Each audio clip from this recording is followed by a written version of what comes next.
Vous êtes sur la chaîne Débutant sur tvjésuschrist.com.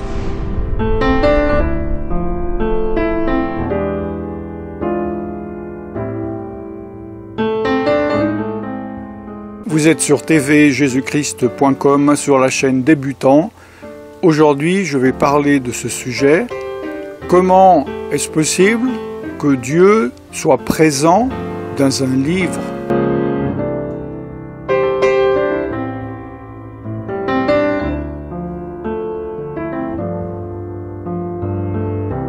Vous avez sûrement déjà entendu dire que Dieu était dans sa parole, que lorsque vous lisez la Bible, la présence de Dieu est là, que Dieu se trouve à l'intérieur. Est-ce que cela est vrai? Cela est faux? Oui, cela est vrai. C'est peut-être difficile à comprendre, mais justement, je vais vous expliquer. Vous allez comprendre que, après tout, c'est assez simple comme principe.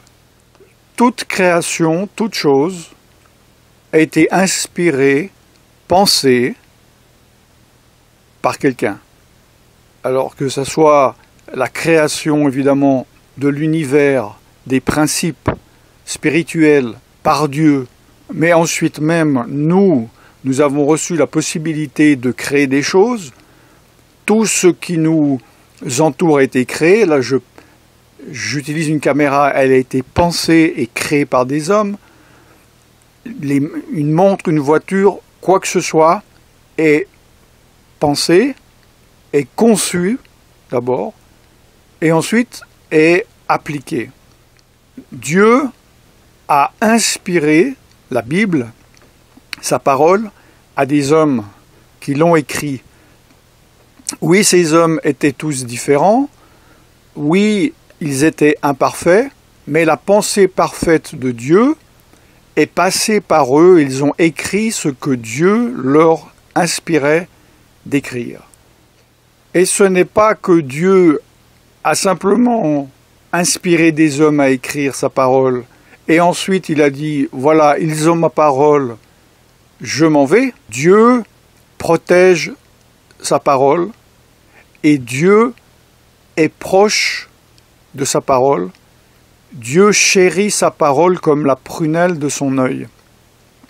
Ce qui explique certaines choses que certaines personnes ne comprennent pas.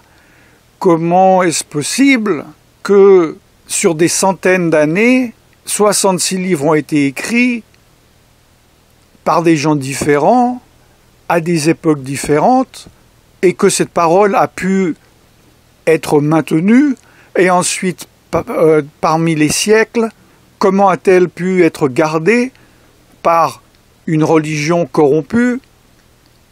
Oui, humainement, ce n'est pas possible. Humainement, il y a beaucoup de doutes. Spirituellement, il n'y en a aucun.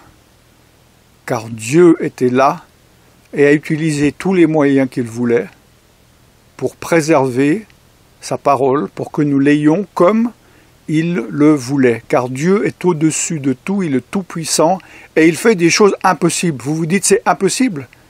Bienvenue au Dieu de l'impossible. Ce que donc vous devez comprendre, qui est très important, c'est que Dieu n'a pas simplement inspiré sa parole et ensuite n'a plus aucun lien avec cette parole.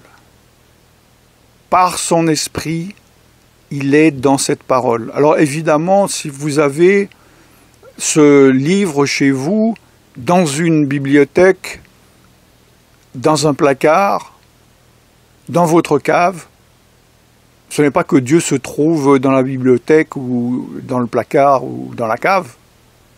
C'est lorsque vous l'ouvrez pour la lire. Ce n'est pas un objet magique, mais son contenu est divin.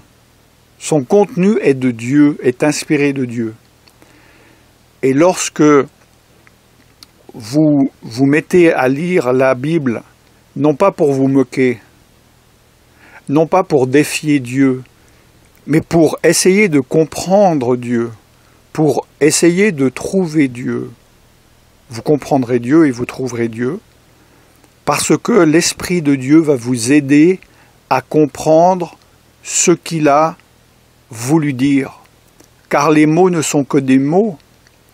La lettre tue. mais c'est l'esprit qui vivifie. Lire la Bible pour lire la Bible, intellectuellement, ne va pas vous faire découvrir des choses de Dieu. Il faut comprendre l'inspiration, la pensée derrière les mots qui ont été écrits par des hommes. Et lorsque vous êtes en communion avec Dieu, c'est-à-dire lorsque vous cherchez Dieu, l'Esprit de Dieu va être là pour vous aider, pour vous décoder. C'est comme si vous avez un password, un mot de passe, et que vous pouvez rentrer dans un site qui était avant crypté. Et il est crypté pour les charnels, ceux qui ne veulent pas de Dieu, les moqueurs de Dieu, ceux qui défient Dieu, les orgueilleux. Dieu résiste aux orgueilleux et il ne permet pas qu'ils comprennent l'essence de ce qu'il a voulu dire. Il ne jette pas des perles au pourceau. Il nous a dit de ne pas jeter des perles au pourceau. Dieu ne jette pas des perles au pourceau. Donc, oui, Dieu est présent dans sa parole lorsque on ouvre sa parole pour la lire. C'est pour cela qu'il est important, dans la mesure du possible, avant de la lire, de se mettre devant Dieu et de dire « Seigneur, je viens devant toi, ouvre mon esprit, donne-moi des explications, révèle-moi des choses. » Et il vous révélera des choses, il renouvellera votre compréhension, des révélations incroyables. La parole de Dieu, elle est vivante. Moi, ça fait 40 ans que je la lis. Il y a des personnes, ils se sont moqués de moi en disant « Ah bon, vous n'avez toujours pas compris ?» C'est infini et plus on la lit, plus on reçoit des révélations extraordinaires et on comprend la profondeur de la parole de Dieu. Alors ce n'est pas du tout la même chose que de recevoir un SMS si vous vous dites « Oui, moi de toute façon, comme des personnes me disent, je reçois des SMS tous les jours avec le verset du jour, ça me suffit. » C'est pas la même chose.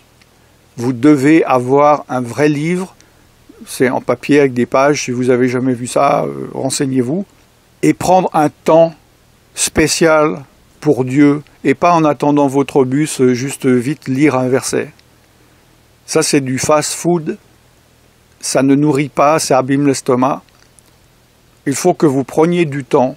C'est pour cela aussi que dans un autre enseignement, sur la chaîne Débutant également, j'ai dit que comment prier, comment passer du temps avec Dieu, j'ai dit il faut parler, il faut prier, mais il faut aussi lire la Bible dans sa présence. Et je sais qu'il y a des personnes qui n'ont pas compris ça, mais maintenant vous le comprenez.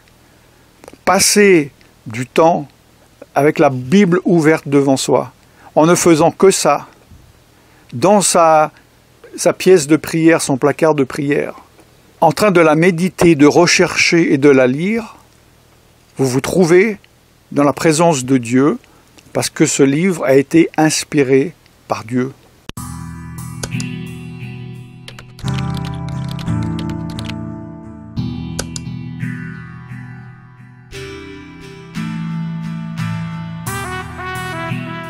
Cet enseignement est maintenant terminé. N'hésitez pas à nous envoyer des questions, des sujets que vous voulez que nous traitions. Et je vous retrouve très bientôt pour un nouvel enseignement. Je suis serviteur de Dieu Alan Rich et je vous bénis dans le nom tout-puissant de Yeshua HaMashiach, Jésus-Christ. Shalom. La chaîne de la Bible, c'est la lecture de la Bible par chapitre, par livre et par thème. La chaîne de la Bible, c'est aussi la Bible en film court-métrage. La chaîne de la Bible, c'est la Bible sous toutes ses formes, non-stop, 24 heures sur 24, gratuitement, sur tvjésuschrist.com.